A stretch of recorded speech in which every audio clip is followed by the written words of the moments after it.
We have a three-way tie atop the CCIW standings after Illinois Wesleyan beat the Cardinals 28-22 in overtime. We got reactions from the game in this week's What's the Word? Coming into the best team in the conference, you know, they're undefeated, so we knew if we wanted a chance to win the conference, we had to beat them. So we put ourselves in a position to play for a championship, and that's what we did. I mean, heck of a job by the guys out here today. It was just a phenomenal team effort. We didn't show up for the first three quarters. I mean, we played hard, but the bottom line, we were flat all game. The sidelines, we were down. We weren't talking. We weren't our normal selves, and I just, you know, it's kind of hard to believe that for a championship type game that we wouldn't show up. It didn't help us losing Aaron there in the second half, but you know, you just got to give them credit where credit's due. They played hard. They were physical, and they played well. Yeah, they came in with 28 rushing touchdowns on the year, and we had only allowed one. So we gave up one this year, or this game.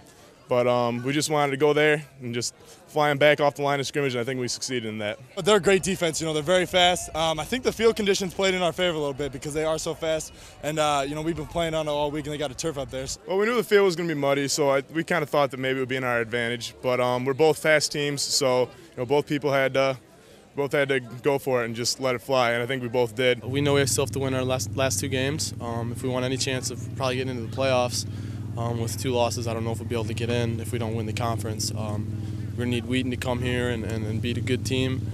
We got to take care of business the next 2 weeks. We go to Augustana next week, which we know is going to be very tough, and then we play Elmhurst at home. So it's not going to be two easy games. We got to finish off strong.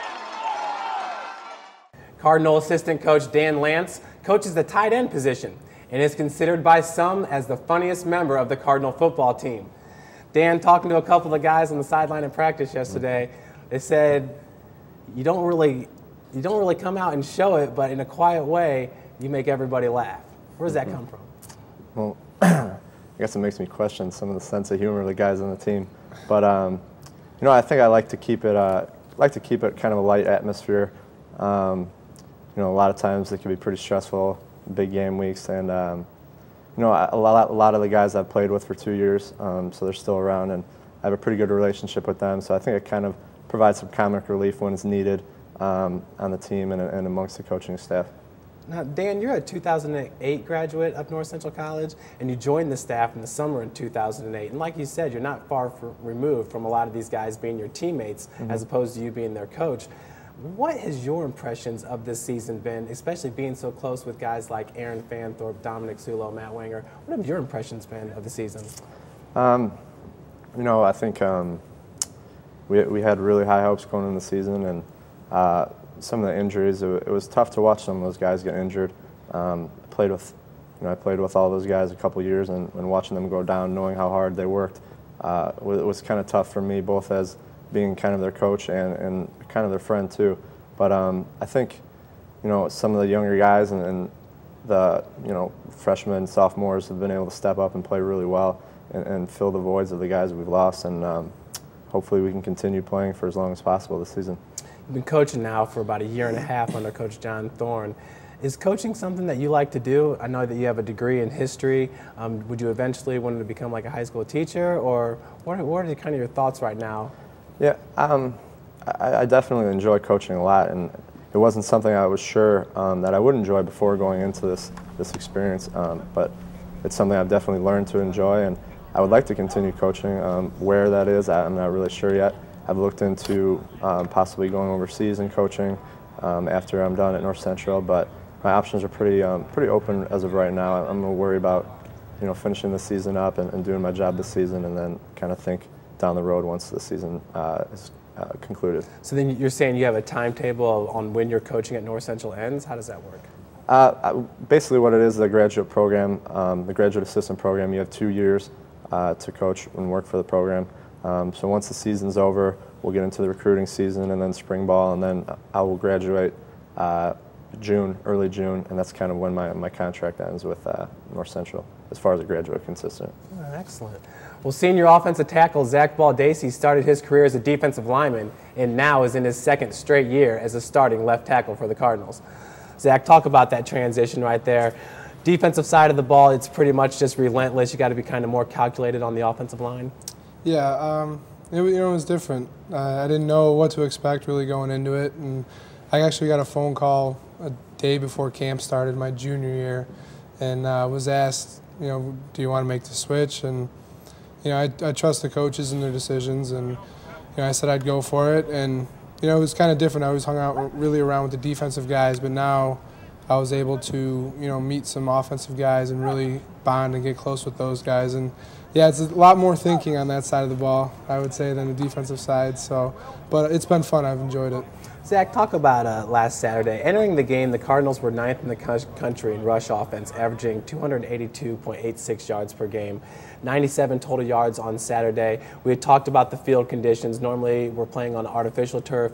There was a natural turf on Saturday, and the field was really, really soft due to all the rain that we've gotten in Illinois, through the month of October. Just kind of talk about that game. Did you feel like it was the conditions, or just not playing your the best game? Well, I think the main part, it comes down to execution. And we practiced on grass on Thursday before we went down there, and it was almost exactly the same conditions that we practiced on. Our practice fields on grass are just as torn up as the ones down there, and so it was good. And all the guys had the right cleats, and there's really no excuses to make. We expected that, and they have to play on the same field. So I really thought it came down to execution, and we just we didn't execute as well as their defense did. And and they're a good defense, and we knew that coming in, and we just didn't play our best game.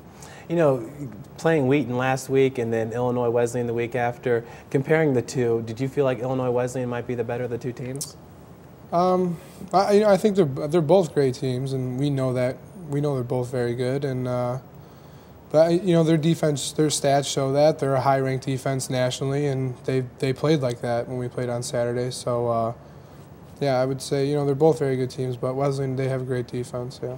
Now, Zach, you're set to graduate this spring. It says here athletic training is your major, but you're going into health and PE.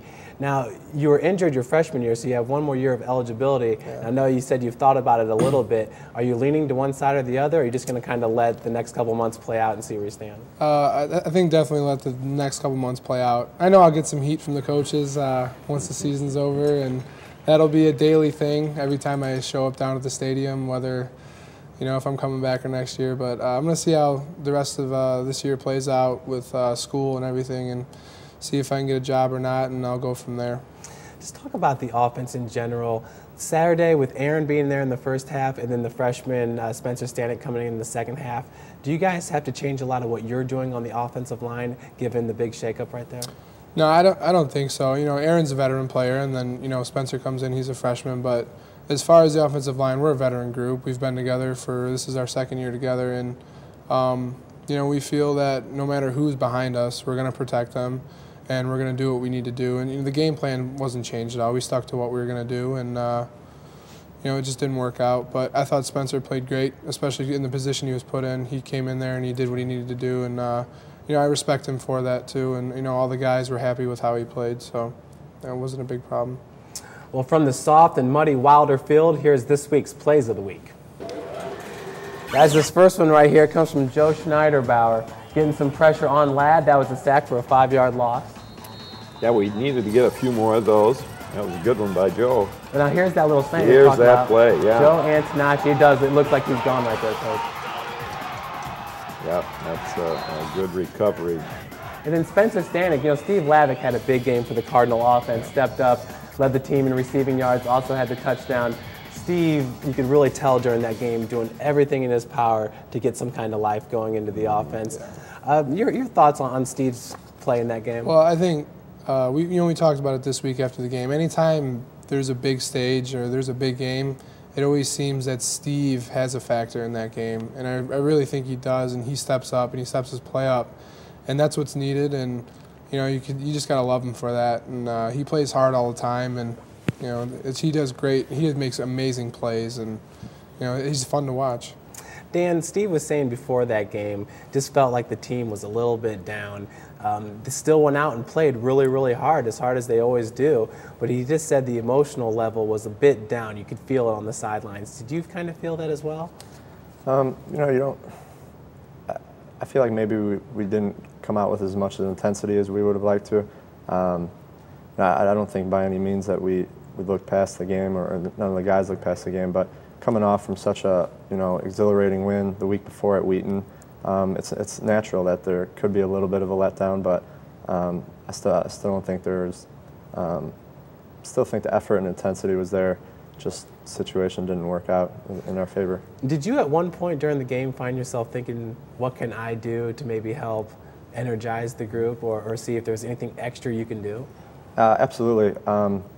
Coach Jeff, being our offensive coordinator, he's pretty locked into what's going on during the game. So I try to keep the sideline, the guys ready, prepared on the sideline, keep them pumped up and just locked into the game and knowing their assignment, because I mean Coach has to watch what's going on in the field, and can't be everywhere at once. So. Coach, talking to Illinois Wesleyan, they're not sure what happened in week 2 in the CCIW play when they lost to Millikan. But it's like you said, sometimes you come off those really big emotional wins. The next week, you want to put out the same performance. It just doesn't happen. Does that happen a lot in all the years you've been coaching? Well, it really does, Jeff. And I went to Wesleyan, and the Millikan-Wesleyan game is a big game. They're big rivals. And both teams, it doesn't make any difference what their record is. They play really, really hard. And so I wasn't totally shocked. In fact, I think I even mentioned it to the guys on the bus and everything, that don't be surprised if, because we had just beaten Millikan 58-0 the week before. I said, don't be surprised if Millikan doesn't come back and play really, really well against Wesleyan. Now, thank goodness they beat them, so that we're still tied. So it happens far more than people expect. You think, you look at somebody's stats and think, hey, they're going to be playing great every single week. They're going to beat everybody. But there are ups and downs in every season. Certainly. Well, Zach, we appreciate it. Dan, thanks for coming on. Thanks and stay tuned for more with Coach John Thorne. We'll be right back.